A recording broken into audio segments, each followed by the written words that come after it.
খুব খারাপ লাগছে। ওনারা মানে বলার ভাষা নেই কিছু।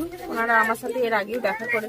যে ইঞ্জেকশনের দাম 9 কোটি টাকা, তাই আমি এই দিদি শ্যামলী সর্দার দিদির কাছে এসেছি যাতে আমার মেয়েটাকে একটু সাহায্য করে, যাতে আমার মেয়েটা ইঞ্জেকশনটা পায়। সেই জন্য আমি ছুটে এসেছি।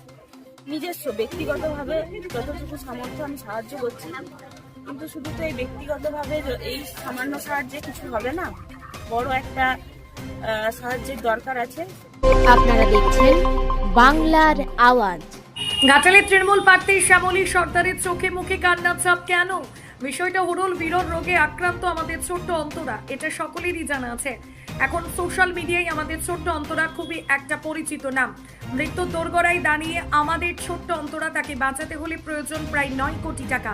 সাধারণ মানুষ যে যার নিজের সাধ্যমতো সাহায্যের হাত বাড়িয়ে দিচ্ছেন, কিন্তু এটাতে যথেষ্ট নয়। দুদিন আগে মহাগুরু মিঠুন চক্রবর্তী এসেছিলেন ঘাটালে, তার কাছেও গিয়েছিল অন্তরার মা। আজ ঘাটালের তৃণমূল প্রার্থী শ্যামলী সর্দার ব্যক্তিগতভাবে সাহায্য করার পরেও প্রতিশ্রুতি দিয়েছেন যে ঘাটালের সাংসদ দেব রাজ্যের মুখ্যমন্ত্রী মমতা বন্দ্যোপাধ্যায়ের কাছে এই বিষয়টা তুলে ধরবেন এবং আমাদের ছোট্ট অন্তরাকে বাঁচানোর পুরোপুরি চেষ্টা করবেন।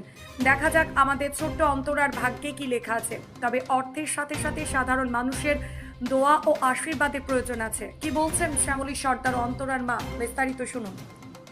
কি বলবো, আমি পাশে আছি, একদম 100% মন থেকে পাশে আছি। তো আমাদের এই ভোট পরবর্তী কয়েকটা দিন মিটে যাক। আমি এখন আমার নিজস্ব ব্যক্তিগতভাবে যতটুকু সামর্থ্য আমি সাহায্য করছি, কিন্তু শুধু তো এই ব্যক্তিগতভাবে এই সামান্য সাহায্যে কিছু হবে না, বড় একটা সাহায্যের দরকার আছে। সেটা আমি বুঝতে পারছি। পরবর্তীকালে সবার আশীর্বাদ নিয়ে আমি একটা জায়গায় পৌঁছালে, আমাদের দীপক অধিকারী আছে, আমাদের দেবদা, আমাদের মুখ্যমন্ত্রী আছেন, আমি সবার সাথে কথা বলবো এবং লড়াই করব। আমাদের ঘাটালের অন্তরা, আমরা ঘাটালের অন্তরাকে বাঁচিয়ে তুলবো, এটা আমাদের একদম আমি অঙ্গীকার করছি। এখানে মন্দিরে দাঁড়িয়ে আমরা যদি রানাঘাটের অস্মিকাকে বাঁচাতে পারি সবাই মিলে, তাহলে ঘাটালের অন্তরা কেন নয়? অবশ্যই আমরা সবাই পাশে আছি। সবাই, আমাদের দীপক অধিকারী, দেব, আমাদের মুখ্যমন্ত্রী, সবাই পাশে আছি। আমি থাকবো পাশে, কথা দিয়েছি আমাদের এই।